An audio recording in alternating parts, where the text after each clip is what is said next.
Fala pessoal, seja bem-vindo ao canal do Antítese, um canal que nós tratamos sobre diversos assuntos. Meu nome é Pedro, nós estamos lá no Instagram e também estamos aqui no canal do YouTube. Bom, no vídeo de hoje eu gostaria de falar sobre uma temática que tem a ver especialmente com a minha vida, tem a ver com algo que eu vejo na vida dos jovens que eu pastoreio, da minha comunidade. E se eu pudesse dar um título para o vídeo de hoje seria a autonomia do homem, ou a falsa ilusão de uma autonomia, de uma vida sem limites, né, onde nós temos uma falsa ideia de liberdade. Eu sei que essa é uma temática que já está bem batida, mas fica comigo que eu tenho certeza que isso vai edificar muito a sua vida. Bom, não é novidade eu falar que nós temos na nossa geração, na nossa cultura, uma falsa ideia de que você tem que ser autônomo, né? O adolescente, o jovem, quando ele pensa nos estudos, pensa na faculdade, pensa no que vai trabalhar, sempre pensa no momento que ele vai se tornar autônomo, que ele vai se tornar independente, ele não precisa mais depender de ninguém. E ele então, enfim, conquista a sua liberdade financeira, a sua liberdade, a sua autonomia. E tem um lado que é positivo nisso, mas também tem um lado negativo, né? Eu já vou falar sobre isso, mas a gente percebe nas músicas, nos filmes, nas séries, sempre essa falsa ilusão de uma autonomia. E o mundo hoje prega uma autonomia, inclusive, a Deus, né? A gente vai falar um pouquinho nesse vídeo sobre o humanismo, né, de uma visão onde o ser humano é entronizado e Deus é deixado de escanteio, de lado, e a gente percebe isso. E essa visão, ela está presente desde o Éden. Vamos pensar então em Adão e Eva sendo criados. Quando Deus cria Adão e Eva, Ele cria Adão e Eva com liberdade, mas não com autonomia. Por quê? Porque somente Deus é autônomo, somente Deus é o ser que é realmente livre, totalmente livre e totalmente autônomo. O homem, ele deveria depender de Deus. Lá em Gênesis, no capítulo 2, versículo 15 ao 17, mas o Senhor Deus lhe ordenou, coma à vontade dos frutos de todas as árvores do jardim, exceto da árvore do conhecimento do bem e do mal. Se você comer desse fruto, com certeza morrerá. Então vamos pensar, o papel do homem no jardim não era ser simplesmente um escravo, porque ele era livre. Ele tinha liberdade, ele não era um escravo sem liberdade, ele tinha liberdade, ele era alguém que possuía, se é que eu posso dizer, um certo domínio que Deus tinha dado para ele. Na verdade, Deus tinha dado um domínio para ele cuidar do jardim, para exercer o seu domínio, né, sobre o jardim, mas também dentro dos limites impostos por Deus. Tanto que Deus fala, você pode comer de tudo, você pode comer de todos os frutos, somente da árvore do conhecimento do bem e do mal. Quer dizer, Deus impõe limites, né? É interessante a gente pensar isso, que existiam limites. O homem, ele podia fazer muita coisa lá dentro, mas ele tinha regras, ele tinha um mandamento, ele tinha que cuidar, ele tinha que fazer, ele tinha que viver debaixo desse lugar de dependência de Deus, de depender da palavra que Deus tinha dado para ele. Mas é interessante a gente pensar que a narrativa bíblica do Éden, né, a narrativa bíblica da queda principalmente, já nos mostra, né, já mostra para nós uma busca inicial por uma autonomia ou por uma liberdade sem limites. Quando a gente vê lá em Gênesis capítulo 3, a partir do versículo 1 até o 6, nós vemos a história da serpente, o diabo, conversando com Eva, enganando Eva, manipulando Eva e questionando a palavra de Deus. E você conhece esses versículos, mas eu quero ler com vocês. Deus realmente disse que você não deve comer do fruto de nenhuma das árvores do jardim? Podemos comer do fruto das árvores do jardim, respondeu a mulher. É só do fruto da árvore que está no meio do jardim que não podemos comer. Deus disse, não comam e nem sequer toquem no fruto daquela árvore. Se o fizerem, morrerão. É claro que vocês não morrerão, a serpente respondeu à mulher. Deus sabe que no momento em que vocês comerem do fruto, seus olhos se abrirão como Deus e conhecerão o bem e o mal. Então a sedução da serpente, ela começa exatamente com uma espécie de zombaria ou de ironia com relação ao que Deus tinha dito.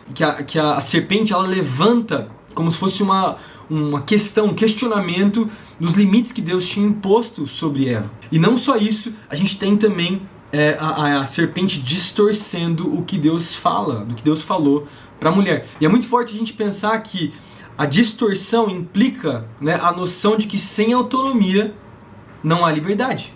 E isso não é verdade. Foi exatamente isso que a serpente fez com Eva. E depois a serpente contradiz completamente o que Deus disse. Porque o que ela fala, né? Com certeza não morrereis. Com certeza você não vai morrer, né? Então a serpente sugere que que aquilo que Deus tinha prometido que ele faria, né, ele não tinha poder para executar essa ameaça, a ameaça de que ela morreria, né?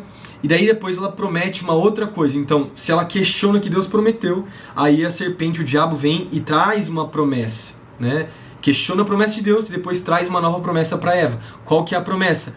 Sereis como Deus, né? Uma autonomia ilusória. Sereis como Deus. Ser como Deus é ser o quê? É ser sem limite, né? Você não vai ter mais limites. Você vai se tornar autônomo e você não vai precisar prestar conta a ninguém. E é engraçado a gente pensar, né? Porque a ironia desse pensamento que a serpente introduz para Eva é que na nossa geração nós vivemos exatamente esse mesmo lema cultural que nós temos hoje, né? Liberdade acima de tudo, autonomia acima de tudo, né? Eu sou autônomo, eu sou livre. A deificação do homem, a deificação das vontades, a deificação dos meus desejos, da minha liberdade. A gente vê isso, como a gente falou no início do vídeo, nas músicas, nos filmes, nas séries, né, em tudo, na internet, né? Sereis como Deus. Você vai ser como Deus, né? Porque assim que você tiver essa liberdade, essa autonomia, você vai se tornar como Deus. E a gente vê que o humanismo, que foi uma corrente filosófica que veio ali depois da Renascença, depois o Iluminismo, né, foi meio que fundamental para depois o Iluminismo acontecer, ela veio, na verdade ela se fundamentou na teoria de um filósofo chamado Protágoras, que dizia que o homem é a medida de todas as coisas, né? O homem é o centro de tudo. E muito do humanismo que veio ali no Iluminismo, eles diziam que eles se baseavam então nessa filosofia desse filósofo, né? Isso não é verdade, por quê? Porque o humanismo ele não é baseado nem nesse pensamento de Protágoras, na verdade ele é baseado na promessa que a serpente fez: sereis como Deus. Você vai ser livre das amarras do que querem para você. Você vai ser livre para desejar o que quiser, livre para pensar o que quiser, livre para viver o que você sente. Você vai ser completamente livre, você vai ser autônomo, você vai se tornar Deus. E o problema é que a serpente promete para Eva que ela seria como Deus, mas qual que foi o resultado da queda? O que aconteceu? A promessa de autonomia não foi cumprida, né? Eva não se tornou autônoma de verdade. O que seguiu então foi uma trágica, né, perda da liberdade que eles tinham lá no Éden, e no final, como consequência disso, seus filhos, né, depois a humanidade inteira afetada pelo pecado, né, se tornou escravo dos seus desejos, vontades, se tornaram escravos do pecado. A liberdade que Adão e Eva perderam no Éden, eles só conquistariam de novo, né, os filhos de Adão e Eva seriam nós que sabemos, que temos o conhecimento de Cristo, sabemos que nós só temos essa liberdade através de Cristo Jesus, que veio para nos libertar dos nossos desejos, vontades, nos libertar dessa falsa ideia de sermos deuses, na deificação das nossas vontades. Mas é forte a gente pensar, porque a liberdade de Cristo ela é paradoxal. Por quê?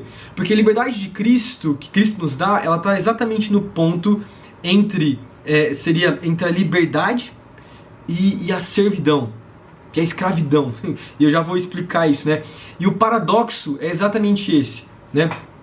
Quando alguém procura se rebelar contra Deus, ele ganha apenas servidão. Quando então os seres humanos se encontram como escravos de Deus, escravos ou servos de Deus, daí que eles se tornam verdadeiramente livres. A liberdade encontrada em Cristo Jesus é exatamente na obediência. Isso é muito paradoxal. E é por isso que o mundo não consegue compreender, porque as próprias palavras de Jesus lá em João, no capítulo 8, versículo 31 a 32, quando ele é questionado, né, e ele fala lá que os fariseus, na verdade, eles eram escravos do pecado, escravos daquilo que eles estavam obedecendo. Jesus, ele disse, e é forte demais, ele fala: vocês serão verdadeiramente meus discípulos se permanecerem firmes aos meus ensinamentos. Quer dizer, se vocês obedecerem aos meus ensinamentos.